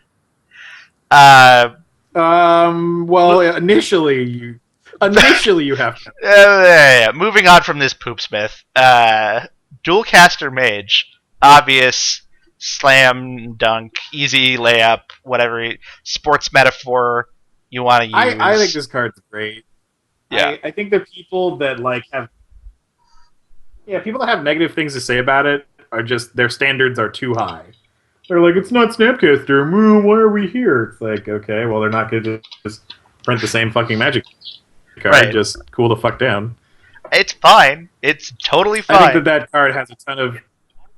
Yeah, it has a ton of great stuff to have happen with it that we haven't even seen yet. As we talked about before also, about Jeering Instigator, I'm a big fan of red cards that do something different, because red is probably the worst color when it comes to redundancy and having all the cards be similar. So anytime I can have any kind of unique effects, I push more heavily for them. And this is a good example of that, as is our next card. Right, yeah, I think Dualcaster Mage may end up not being as wide, casting as wide of a blanket as we hope it does. I mean, I do picture it being like, all right, I'll make another lightning bolt. That sounds good. That's but fine. A boy can dream. That's how I look at it. So next is Feldon of the Third Path, which might be the most weirdly emotionally impactful Magic card ever printed. This card tells the flavor of this card and the story it tells is very sad and heart-wrenching in a way. And it's also very good. Sure. I don't want to get all Ben Stark on you, but whatever. I just look at this guy and be like, man, if it had haste, it'd be so much better. But even though it doesn't have haste, it's still just fine. What, Feldon? You said that Feldon of the Third Path doesn't have haste? Yeah, it'd be sweet if he had haste. Sure, that's true of lots of things. I mean, name a creature that doesn't have haste. It's probably better with it. I mean, yeah, much like all cards that require you to untap the following turn with it in play, when it gets to do that, it just goes off the chain. Thankfully, this card exists in the realm of reality, so there is some give and some take there. It can be answered. Thankfully, it does have a 3-butt, so it lives through some stuff. I guess your opponent can't Lavamancer it. Or... The fact that you get to make the token every turn, you never lose what you're not exiling the target, is also sweet. You could just keep making Wormcoil Engines every turn. Right. Yeah, and the fact that, when you see this card, you assume that the sentence ends with exile, and the fact that it doesn't is really what gives this card life. The first time I read it, I thought it got, cut off. I was like, okay, where's the last bit? Yeah. So he's going in. I think that's an easy one. Yeah, there's... unilaterally agree. Alright, Impact, Resonance... Nope. Insight Rebellion. Nope. Scrap Mastery. Living Death for artifacts? You like that, dude? This is all up your alley, right? Not the same. Artifacts rarely attack and block. Okay. Tyrant's Familiar says Commander. Alright. So, I have a question about Volcanic Offering. A rules question. So, Volcanic Hopefully Offering... I have a rules answer. I hope so too. Maybe chat will in 2 minutes after the delay. So Volcanic Offering says, destroy target non-basic land you don't control, and target non-basic land of an opponent's choice you don't control. And then the same thing for target creature you don't control, and target creature of an opponent's choice. Now, can the opponent choose the same thing as you, or are they required to choose a second target? Destroy non-basic land you don't control, and target... It seems like it has to be separate targets. I mean, if the wording had been up to on each of these, it would real simply be able to be effective in a two-player game. The fact that it doesn't say up to, I don't know if you're allowed to target the same target multiple times. I don't think you can. I think you have to target something else. Okay, because chat is saying they can choose the same thing you choose. That's what I'm saying. Like, I don't know rules-wise how this works, and I meant to look target up non-basic land you don't control, and target non-basic land an opponent of an opponent's choice you don't control, and it's the same thing on the bottom. Is there like? I mean, there's got to be a precedence for this. There's got to be another card that allows multiple targetings. It's. I mean, I guess it's similar to like Council's Judgment, although that's like a voting and choosing option. Right. Targeting option. Like, what's the difference between choosing a permanent and targeting a permanent? I see. That's the thing. Like, I'm really curious about that, and I haven't had that question answered. Because to me, so this is where I'm coming from on this. If they could choose the same thing as you, yeah, this card's bad. But if they have to choose something different, destroy 2 non-basic lands and blow up 2 creatures for 5 mana at instant speed is pretty sick. Agreed. So like, again, it doesn't have an up to part, which is awkward. It's like, are you even allowed to cast this card if your opponent doesn't have like? Okay, well, Sam knows things, and Sam's saying you can choose the same thing. All right, the dream is dead. That's too bad. I mean, I feel like if this card was actually good, I would have heard about it. Yeah, that's fair. I just, I got in my head. I was like, ooh, 4 for 1. Like, I guess that card still costs too much mana to ever be playable in eternal formats. But I was like, I don't know. 4 for 1 is just about the number you need to be good in old formats. Right. Not for 5 mana. That needs to be for like 2. No, especially when 2 of those things are creatures. Yeah. Last but not least, so after the rules question, last but not least, Warmonger Hellkite, whatever. Another dragon, nobody cares. I didn't even know. I wasn't even expecting you to touch on that. Yeah. Moving into green, Freyalise. On to green. Freyalise, Landwar's Fury. Oh, really bad. This card's absolutely awful. I think it's the worst of all these Planeswalkers. It just doesn't. Now it's funny anything. because I don't think she's not the worst. You think she's you think she's worse than Ob Nixilis? Yeah, Ob Nixilis makes 5/5s. The only one that's debatable with her is Duretti. Her and Duretti are the worst. Interesting. I've heard a lot of people, especially very recently, who think they've like turned a corner on this card and that it's very good. I mean, on the one hand, you kind of have acidic slime, which is kind of exciting out of the gate that sticks around. On the other hand, you have a ramp planeswalker, I guess, because you can go from 5 to 7 next turn. That also makes blockers. I think the irony here is that you have a card similar to Nahiri, only the strategies and the feelings are so polar, in my opinion, that they're not the same card at all. And I'm also not a big fan of this card, despite the fact that I like Nahiri. Yeah, I just don't think that any of the modes on this are really exciting, personally. I think And just the ultimate is also like really underwhelming. Like right. I can't imagine a world Like, where I'm like pump up the jams twice, draw my library, kill you. Like yeah, it's just I, like who cares? Like none of the modes are exciting at all.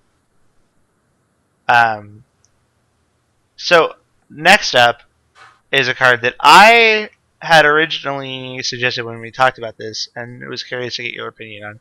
Is Creeper Hulk, the 5/5 trample for 5 that for 2 mana turns anything else you got lying around into a 5/5 trample.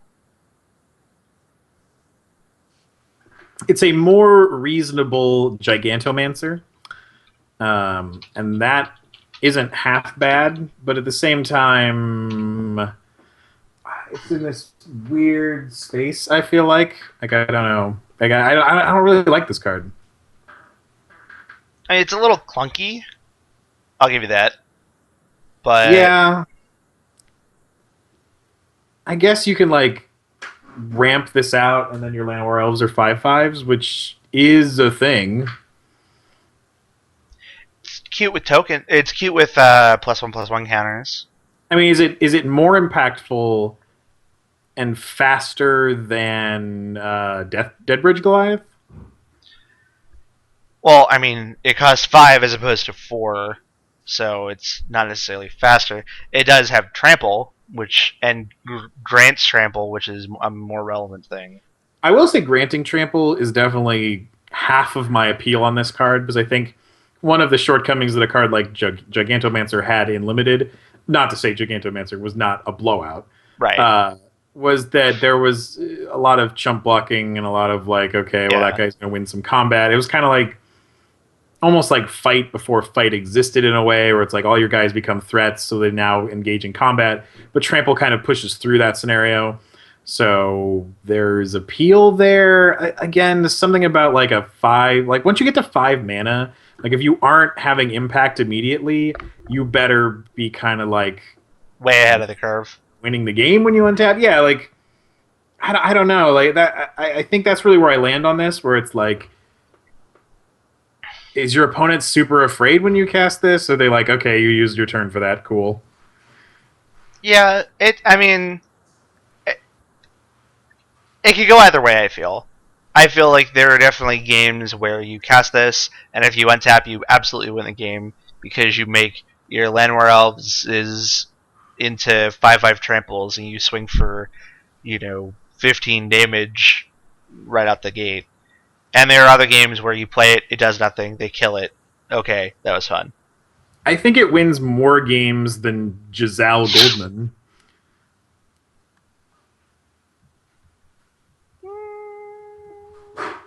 I don't know. I mean, this is better in a smaller board. Obviously, Giselle is better once you start going wide. The difference between I don't even know if that's the case. Like, let's say you have like 5 guys in play, and you attack with this guy and 5 guys. Like, Well, even you at the need- same amount of, if you have access to the same amount of mana, you're going to be able to punch through a ton with this guy. I don't know. A good comparison to this card that Professor Crocodile just made in chat is Wolfir Silverheart. Like think of this guy in like Wolfir Silverheart terms, where you're turning whatever crappy guy you got laying around into a threat, and then he himself is also a threat. But on his own, he's a lot worse because he's not a 8/8.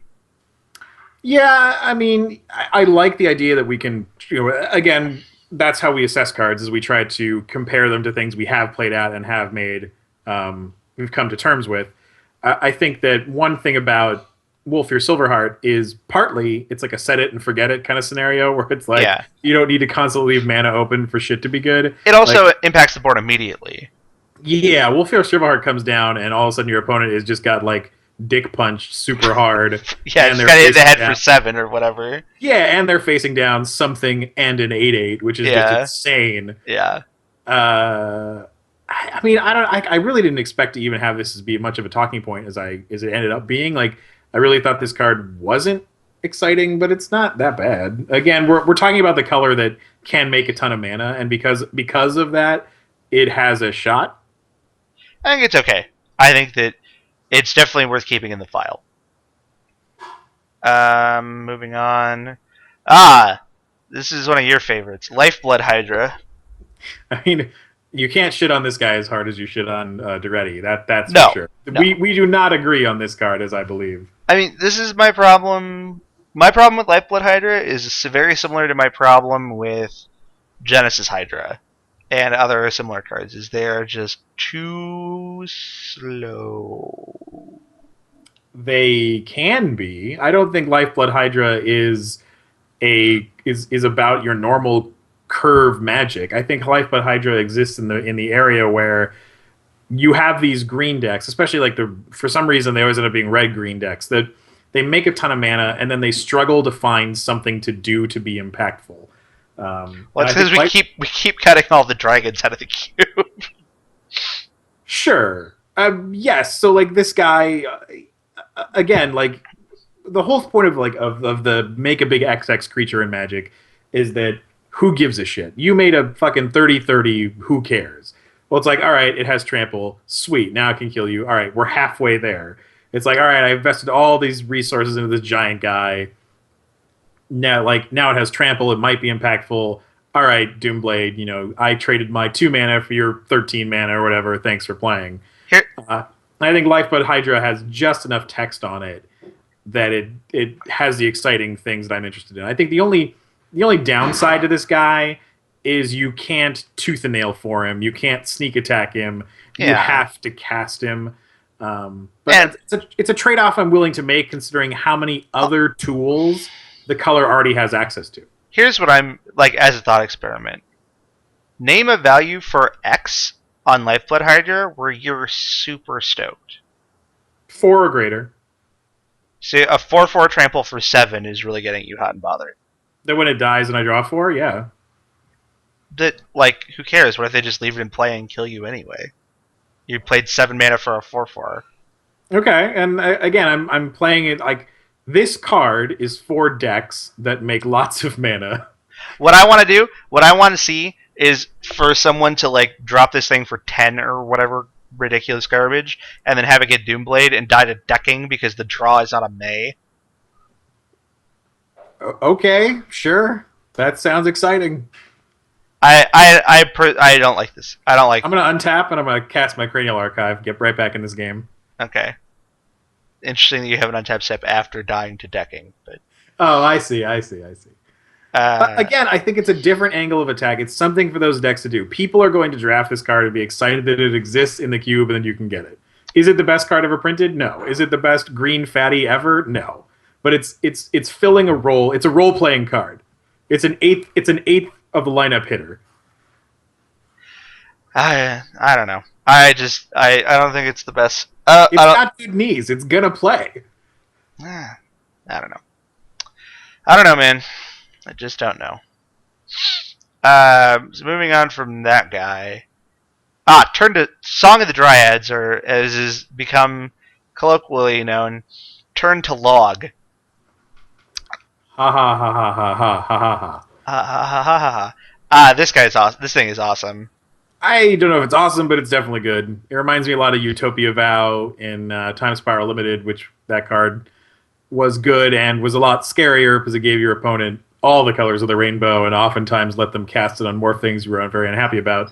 Giving my opponent a forest, I'm not super scared of. I think it's a great card. And the fact that it hits planeswalkers.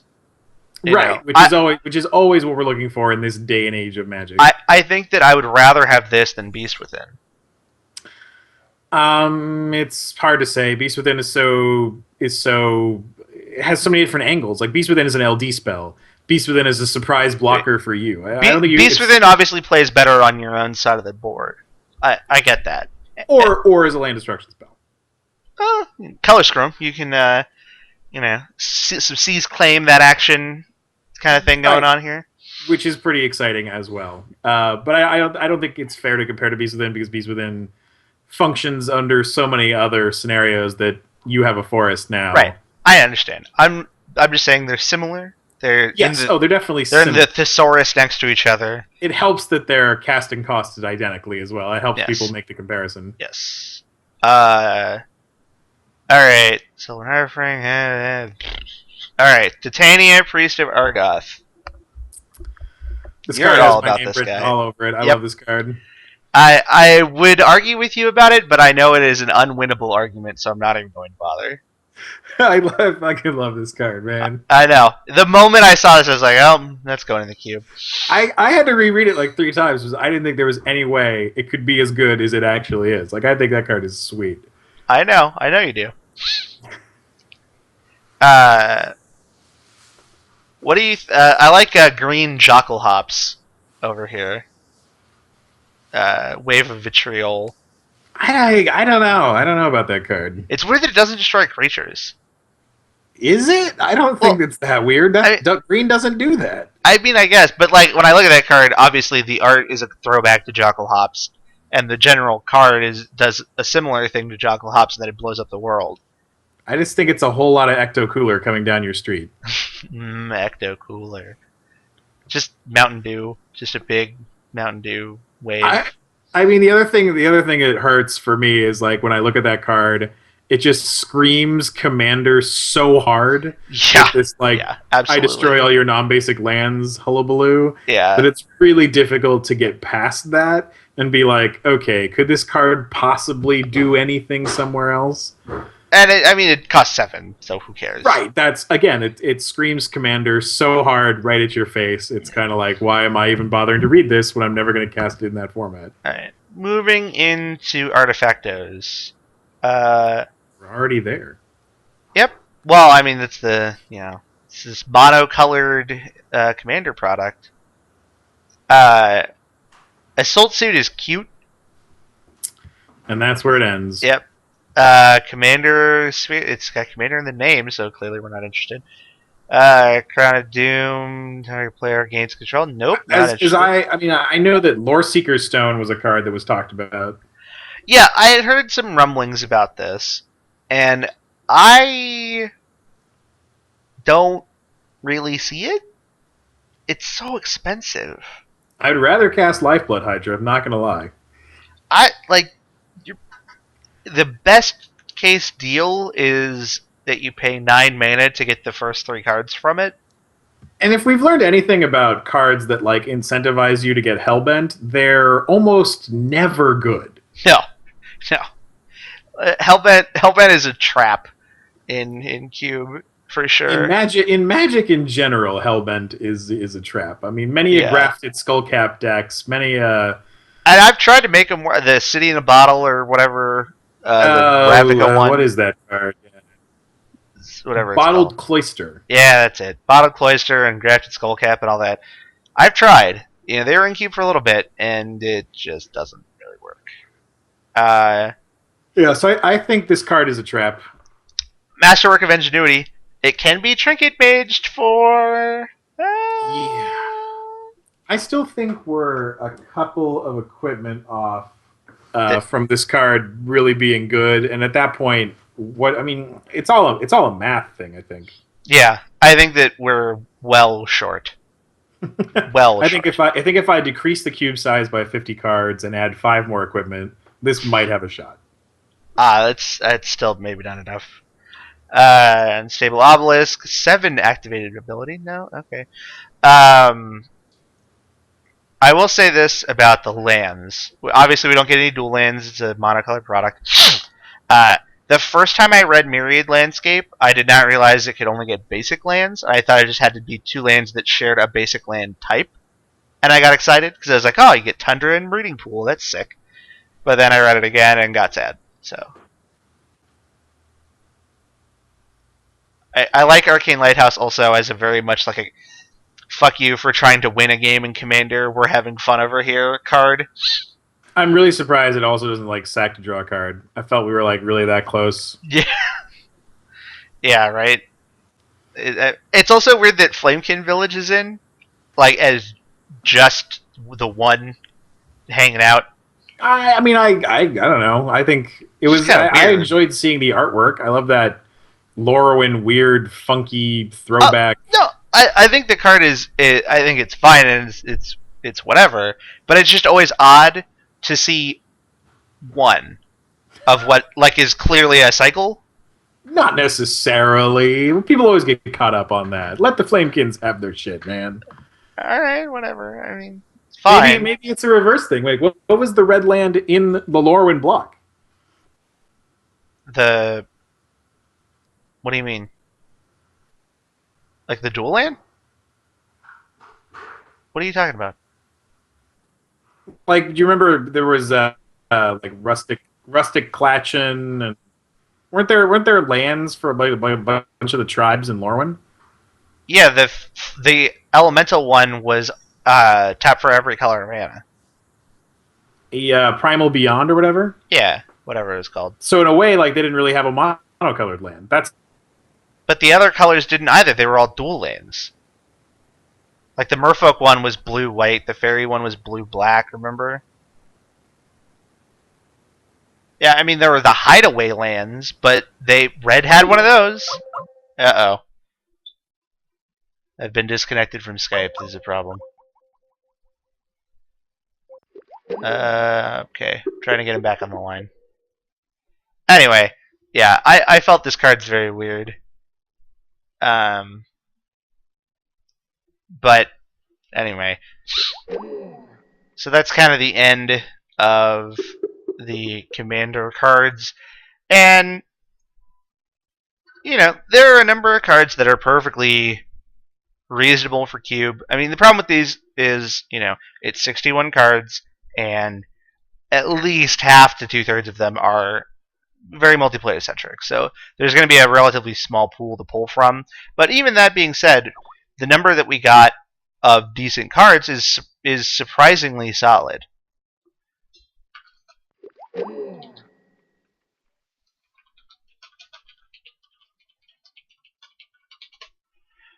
Um, so, T-Bone? I can hear you. I also apparently called you with video. You did do that. Are we Which, still on the internet? yeah. You disconnected from me, not the other way around. Oh, I know. Okay. Oh, I know. All right. So anyway, I was just wrapping up, and I could see you. It's just kind of nice. My router is really spotty for some reason. Like our internet is great. Like if I go to speed test and connect, like when I'm connected, I get like 50 megabit down here. But your router can't. I don't know. It just step your router game up, son. I do. It's weird. This router, we did not buy it. It just randomly appeared in our lives. That's really what you want out of your electronics, randomly appearing. So anyway, that's why our that's why our network in our house is called like cat lovers or something. Anywho, so now that we moved on from that, man, are you going out again? This is bullshit. I can still hear you. You're fine. I think video is just dying because your router can't handle it. Anyway, so on top of the Commander product that is now out, one of the big things cube-wise that has come forth recently is the update to the Magic Online Cube. Now they're referring to this now as the Legacy Cube, which is different than the Vintage Cube or the Powered Cube. So the idea is that no cards that are banned in Vintage or banned in Legacy will be in the Legacy Cube, and then the Vintage will be just like a free-for-all. I like that. I mean, I'm always a fan of them updating the Cube online. I think it's great that they have it, but it's always been kind of a soft spot in terms of design. It hasn't always been good. We've talked about it a lot on this show in terms of problems with it, weird design choices, things like that. So anytime anybody tries to step up and take a new crack at it, I'm fully supportive of it. I want more people to play Cube. I want Cube Online, the whole thing. Even though I'm not going to use it, I like the enthusiasm. So in reading through, they had, I think it was, who posted this? Bueller. Yeah, Bueller posted this article talking about some of the design changes and things like that, and talking about different stuff. You won't find True Name Nemesis, but you won't find ball lightning, and you won't find swords, and we're trying to make things not like red aggro decks, and all these different sub themes and things like that. Now, all that's well and good. They have the list up, and I'm sure some of you at least have looked at it so far. Um, I like some of the changes, but as is kind of typical, I feel at this point, there are a lot of cards I feel are really low impact, especially for, and I understand it's an unpowered cube. They're trying different things. They're trying a different focus than like we have, for instance. However, I really like that at least they're trying. They're putting a new spin on the cube list online, and they're trying to kind of give it a shake up at the very least, and not just trying to taking lists that already exist and adding cards that just got printed and that's it. So, Tristan, what do you think about the Legacy Cube? Meh. I mean, it doesn't help that we're both now currently very off MTGO. So the only way I can really use this resource is to kind of look at it from a construction standpoint and understand the differences in building, which is useful. I think that someone like Randy Bueller's insight is just that. It's insightful. So I'm going to use it. And again, it was kind of what started the conversation I was having last week with people about how it made because again, I think we're losing TSG to the winds of the internet, possibly forever. Um, so, like he mentioned, this is not something that I'm going to use directly. I'm not on Moto anymore, at least for the foreseeable future. However, it's still useful to look at as a list and see what they're doing, what I think they're doing wrong, what I think they're doing right, potential future changes. Because, as a person who focuses primarily on Cube, I want as many people at Wizards as possible thinking about and focused on Cube, because that's only going to increase the number of cards and products that are designed and tailored around the way I want to play Magic. So, yeah, someone in chat saying it's the solar winds because TSG lives on the moon. So, it's something like that. So, like I said, there's a lot of, by shrinking it and kind of narrowing it, there are a lot of things that are done better. That said, there are still a lot of cards like Boros Elite, that's kind of a miss. Doom Traveler. There are a lot of low impact cards that I feel are not necessary. I like seeing things like Hallowed Spirit Keeper in. So having cards that are like pretty low impact, Dictator Heliod's very slow. We've got Crusade, Glorious Anthem, Dictator Heliod, Honor of the Pure. Is that all really necessary? And then there are still, on top of kind of having some weirdly low impact cards, there's also a lot of still, weird subtraction, weird cards that are missing. Like, he makes a discussion about not adding the swords because they're not fun if you play that color and you lose to the protection. Well, that's kind of true, but just design the swords are fun to play with, and they're very powerful and lead to interesting, very great turns and good stories. Why not just design your cube to be able to deal with them in a more appropriate way and have artifact removal or better creature removal? Other things, like, I think for still to this day they haven't put in the blue hideaway land, which the name escapes me at the moment. Shelldock Isle. I think Shelldock Isle still isn't in last time I looked, and that one to me is just a weird. I don't know why that's never been in the Moto Cube, or they took it out and they never added it back. And things like, why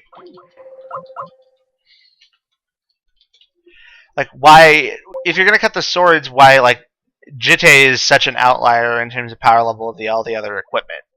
Why bother having that? Like, why not cut that too?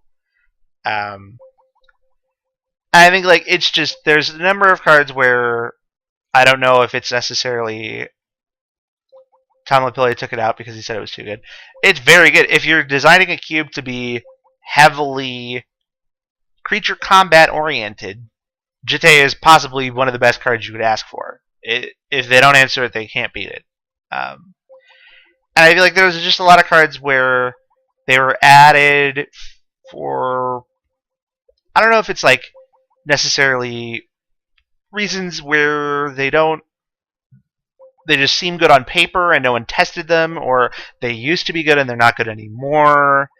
So there's a lot of kind of weird stuff like that. And I just think that, over time, hopefully, that this will get iterated upon and paid attention to the degree that it gets to be better than it currently stands right now.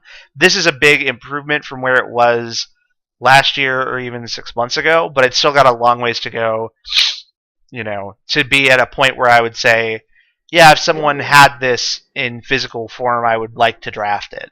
It's still, now it really feels like, oh, well, it's the online cube. It's the only online cube. I guess that's all right.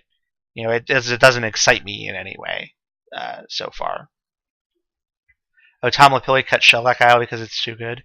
See, I don't think it's too good. I think it, but that's just me. Anyway, so what else is going on? I'm trying to look at what else we were going to talk about before Tristan fell off the planet. Oh, right. So our update. Let me pull that up. So this is the proposed update that Tristan had been suggesting. So Archangel of Thune becoming Hallowed Spiritmancer and Elspeth Tyrell becoming Nahiri. I'm fine with Elspeth Tyrell becoming Nahiri. They're both kind of on the low end of good planeswalkers. They operate. It doesn't affect the curve in any way. I wouldn't want to cut any other spell for Nahiri because I don't want to increase the planeswalker count even higher than it already is in white. So I'm fine with at least trying it out. Elspeth Tyrell hasn't set the world on fire in a long time. Archangel of Thune is one of those cards where it never really had the impact that we wanted it to. It's fine, but it's nothing really stellar. Tristan, you there? I reset the router. All right, good for you. Are you finishing talking about Legacy Cube? I already finished talking about Legacy Cube. Now we're talking about the update to our cube. Good. That is, I didn't want to miss that part because that is where the debate is. So I had just mentioned why Archangel of Thune is getting cut and the reasoning behind Elspeth Tyrell for Nahiri. I had not gotten any further than that. So, yeah. Because that's where the claws dig in, really, because you want to bring in the dig. So, Ray of Command, according to your proposed changes, Ray of Command is becoming Time Twister. Now, I understand Ray of Command was an experiment that didn't work out. That's fine. It's gonna get cut. My problem is, why bring in Time Twister? Because Time Twister got cut like 5 years ago and hasn't been good enough to make it back once since. Why now? I'm having a lot of success with Wheel of Fortune recently, and I feel that I wanted access to more draw sevens for the fringe combo decks that are out there. The problem with Time Twister is it's one of the worst cards for combo in our cube because it eliminates your graveyard as a resource, and a lot of the combo decks. I would say it's generally not as good as Wheel of Fortune. I will give you that, but I definitely think that it is runner up in that scenario. And I think if you want a combo card, a card to help combo decks assemble the pieces, Dig Through Time does that very, very well. So how do you feel about removing Jace's Ingenuity for Dig Through Time? How do you feel about removing Ray of Command for Dig Through Time? How do you feel about removing Jace's Ingenuity for Time Twister? How do you feel about removing Jace's Ingenuity for Treasure Cruise? Okay, we're getting warmer. All we need to do is find one more. I don't like Time Twister. I don't think Time Twister's been good enough, and I still don't think it's good enough. It's a piece of power that would routinely go 10th. And that's just sad. To me, it's similar to Wheel of Fortune. The same kind of decks want those things. I just think that it's hard to find support for those decks. I understand that there are decks that want Wheel of Fortune, but those are also aggressive red decks, and blue isn't aggressive no matter how much you want it to be. Again, I think it's different space. Now, the reason Wheel has kind of always stood the test of time is because the aggressive decks can kind of dump their hand, and they're fine with your opponent, drawing 4 additional cards, and while you refill your entire hand. Right. So, or the just 1-drop, 2-drop Wheel, hope to mana screw them. Yeah. Like you're forcing a virtual mulligan on them. Right. Which Twister could facilitate in similar decks. Understood, but those decks are not blue. I mean, what I'm feeling like is was it Jace's? See, live as we speak, the update list is changing. I mean, I'm good with turning Ingenuity into Dig Through Time. I mean, that's the new school. I think Dig Through Time should absolutely be in, and I think that you can put Time Twister in, but I don't think it's going to get drafted any more often than Ray of Command was. Ray of Command was not terrible. I feel like that card did stuff. I understand. I mean, I just think that we're going to be sitting here 3 months from now and being like, all right, can we cut Time Twister yet? Is there a card you want to cut for it yet? 90 days. Will you want to make a side bet? No, because you get weirdly defensive about cards that don't do anything. Your baby is that you have to include for historical purposes or because they mean a lot to you, like Giant Growth. Giant Growth has been in and out in the past and will probably be out again in the future. Moving on. So Ichorid becoming Flesh Carver. Ichorid, unfortunately, was the dream that never was realized, I think. Yeah, it was really kind of the lowest performer of that section. There was definitely a time where I was like, no, we'll leave Ichorid in. It's that surprise 3 damage. We'll cut Reassembling Skeleton. That's the weakest, the lowest man on the totem pole. But in reality, Reassembling Skeleton has been a lot better, and Ichorid has never really performed. Agreed. I wanted it to. Very, very, with all my heart, I wanted Ichorid. That was kind of my baby, was that deck. But it's never really gotten there. Victim of Night becoming Malicious Affliction. That's pretty easy. Nobody's. I think that's a perfectly acceptable change.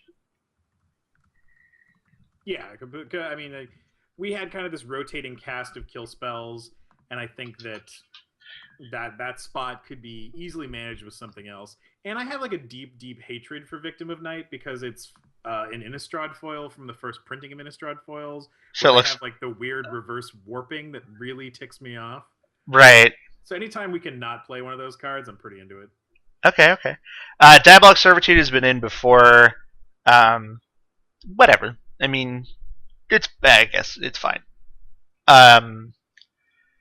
Appetite for Brain for Quest for the Grave Lord. Now, I'm not defending Appetite for Brains, but I'm not advocating Quest for the Grave Lord either. Okay. That's how I feel about that change. Okay. You're cutting a bad card for a bad card, and that's how I feel about it. Okay. I as much as I have enjoyed Appetite for Brains, and as much as I have sideboarded it in many great control matchups, I don't feel like that card is pulling its weight. And I do feel like a card like Quest for the Grave Lord, as much as Ack will say to the contrary, has been supportive of the Black Sacrifice theme, coming at it from a slightly different angle, having another way to get back in the game and make a guy. And having played with and against Quest for the Grave Lord quite a bit, it can be pretty imposing to just have like all of a sudden surprise 5/5 at any given second. Okay. Any given second is a weird way to describe an enchantment that requires 2 creatures to die, but whatever. Worst top deck in the history of mankind, much like Appetite for Brains. Worst fear is becoming Doomblade. That could potentially be Murderous Cut instead, but I don't know if that's necessarily any better. I think Doomblade's a proven winner. It was one of those things where I didn't feel right adding Malicious Affliction into the cube when it's like, well, we're not playing Doom. Yeah, that's certainly true. And if there's all these arguments about how oh, it may or may not be a worse Doomblade. I'd say we should at least have the standard in there before we start making adjustments one way or the other. I agree. I absolutely agree. It, for Doomblade to be better than for Murderous-Cut to be better than Doomblade is a weird world that I don't think we're necessarily living in. Um, Moving on to red, Keldon Champion becoming Dualcaster Mage. Vin actually took immense, egregious offense to that change. Which is really weird because I think we could all universally agree that Keldon Champion is the bottom of the red 4 drops. And Vin was like, "There's no way. That's not the worst red 4 drop." And as he, it was just this very odd conversation. He got very defensive and out of Did you nowhere. bother to show him the list afterwards? I mean, he wants to cut Blistering Firecat for it. Because Blistering Firecat, does stone nothing. That's not true. It's Ball Lightning's bigger brother. Stone nothing. See, it's weird because I don't really look at Blistering Firecat as a 4-drop. I look at Blistering Firecat as like a burn spell. Right. I mean, it happened to be a 4-mana burn spell. Yes, I'll give you that. But yeah, I'm not saying I necessarily side with him. I'm just relaying the fact that I mentioned that change and he nearly blew his stack. So we live in different times. Like there was many moons ago where Keldon Champion was the standard for what you wanted out of 4-mana. Oh, absolutely. And times have just changed. That's all it is, really. So Crater Hellion becoming Feldon of the third path. Whatever. I mean, Feldon's got to come in, and Crater Hellion hasn't really. It's pretty strongly underperformed. I would feel. I feel bad because a card like Crater Hellion is constantly coming in and out of the cube. I think that card has flip flop more than almost anything else. Yeah, I think he has a very solid 2-way contract and is constantly playing in the minors. Yeah. Seeing in many at bats for sure. Oh yeah. But this change is a bit of a blow to yeah, well, my audio is not great. I'm sorry for anyone that's having a problem with it. But anyway, this is a blow to the Wildfire decks, having to cut 6-drops that may or may not be good to add in cheaper guys. But I mean, we're trying to diversify red. I mean, at least some of the creatures we're bringing in are coming from different angles.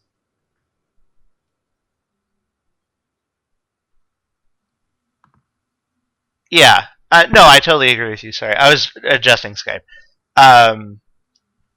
Another 6-drop in red getting cut. Soulless Channeler for Goblin Rabblemaster. This is kind of making up for a mistake. Soulless Channeler, I felt, never really got a fair shake. And I'm always sad to cut wildfire surviving creatures in general. But what are you going to do? Rabblemaster is very good, and it's been a blatant misplay on our part to not have it into this long.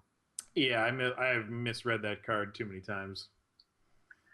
Now, Devastation becoming Koth of the Hammer. I thought Koth of the Hammer being out of the cube was a good thing.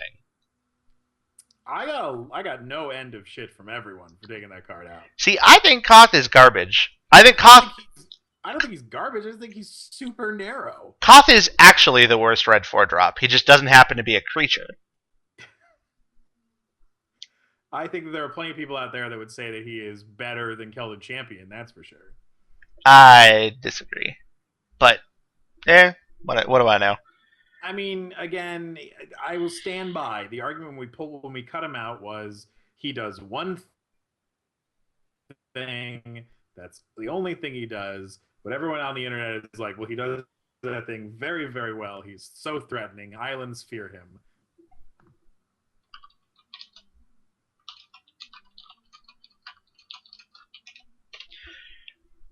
So, anyway, next up, Genesis Hydra becoming Titania. I never really got the chance to form an opinion on Genesis Hydra. It hasn't been in that long, and it's getting cut, and I don't think I ever played it. I made a sweet play with it one time where I had a Divining Top in play. Okay. Looked at the top 3 cards of my deck. I saw a land, a Tarmogoyf, and like an Infinity, like an 8-drop.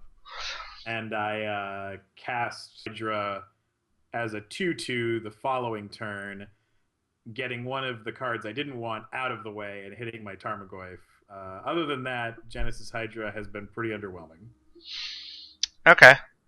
One memorable moment with it, but I think I feel like you should have changed Genesis Hydra for Lifeblood Hydra just for clarity's sake, but what do I know? well, I think Genesis Hydra gets cast for less than 7 mana a lot of times, which is kind of why that swap was made. Right, right. Lifeblood Hydra is generally getting cast for 7 or more mana. Yeah. Gaia's Revenge coming out for the other Big Fatty Boom Boom. Yeah. Recollect becoming Turn to Log. But I'm fine with that. Nobody really wanted Recollect ever anyway. Nature's Lore becoming Summoning Trap. Again, this is a thing I'm fine with. Nature's Lore is probably the weakest of the wild growth-like objects. And Summoning Trap is at least a new, different flavor of things. I mean, I could be talked into changing it to a different card. Like we could even cut Giant Growth for Summoning Trap, really. I just know that with the possibility of a cut coming to the cube, a card like Nature's Lore would have 0 chance of surviving. That's absolutely true. So I mean, might as well make it something different now. Right. If the herd is going to get culled here soon, you might as well do that. Last but not least, not a lot of obviously land or gold changes. Progenitor Mimic becoming Kiora. I'm sad to see Progenitor Mimic go, but I totally support this change. Yeah, Progenitor Mimic was pretty binary. It was either hot, hot, hot or cold, cold, cold. Yeah. And you don't want cold, cold, cold out of a 6 mana clone. No. And I think he was about 15% of the time did something completely backbreaking, and the other 85% of the time did something completely mediocre. Yeah, that is it. And again, for 6 mana on a clone, I do not want. Right. So, demands are a little higher. Yeah, I absolutely love that artwork on Kiora. So we'll finally give it a shot. Well, very good. I think that just about covers it. I think the only thing that we should probably go back and revisit here is to try to gloss over white and find something we can cut for Containment Priest. Yes, Containment Priest, right. Since I was resetting my router when you were talking about white magic cards. So, my original suggestion, I can pull up the email I sent you. I think it was Ranger of Eos that you said first. I had a couple, let's see. What did I say? Oh, so I was saying cut Ranger of Eos for Jazal Goldmane, and cut one of the 2/1/3/1 dorky dork flyer guys for Containment Priest. So Ranger of Eos becomes Jazal Goldmane, and then Containment Priest goes in for one of Mistral Charger or Stormfront Pegasus or Daring Skyjack. And okay, so to address those, I felt like Ranger is spectacular card advantage. I love that guy. Plus, he's like this super great cheat in Cube where you kind of get to play a Hill Giant where you would normally like never get to play a Hill Giant. But why would you want to play a Hill Giant? Because he can still win games. Like there are plenty of games in Cube where Ranger like tutors for 2 good cards. Your opponent has to use resources killing those cards, and then somehow this 3-power guy like gets in there. And I don't know, maybe I'm delusional, and that's just like way over the top. But I think that happens a lot more than people realize. I think that you are overvaluing the body on Ranger, and also overvaluing the quality of cards that it gets you most often. It can obviously there's variance in what it's going to tutor for, and a lot of times you're getting like Mother of Runes and a Savannah Lions, but that's like as close to ideal as you're going to get. I mean, I think ideally I'm getting like Student of Warfare and Figure of Destiny. I think a lot of times you're getting like Elite Vanguard and Savannah Lions. Like you're getting 2/2/1s or Carnophage and Savannah Lions. Or all right, so either way, regardless, that is a hard thing to replicate anywhere in the cube, and I think the value of that is very high. I kind of counter-offered your request to take out a 2-drop because I personally feel like there aren't enough 2-drops in the white section already. So I was like, okay, well, why don't we just cut a needlessly defensive card? Like, why don't we cut Wall of Omens to bring in Containment Priest, which you were not a fan of. Right. And my issue with that is I don't want White to have. So right now, White is doing a very good job, in my opinion, of being multifaceted in the sense that it has an aggressive deck, but it also has a control deck.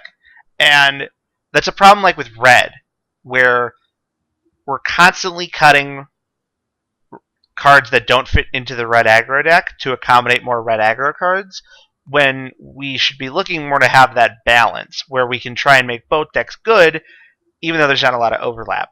So like Wall of Omens is very good, very popular in Cube, sees a ton of play in a number of decks. Cutting it for another aggressive card shifts that balance more than I would want.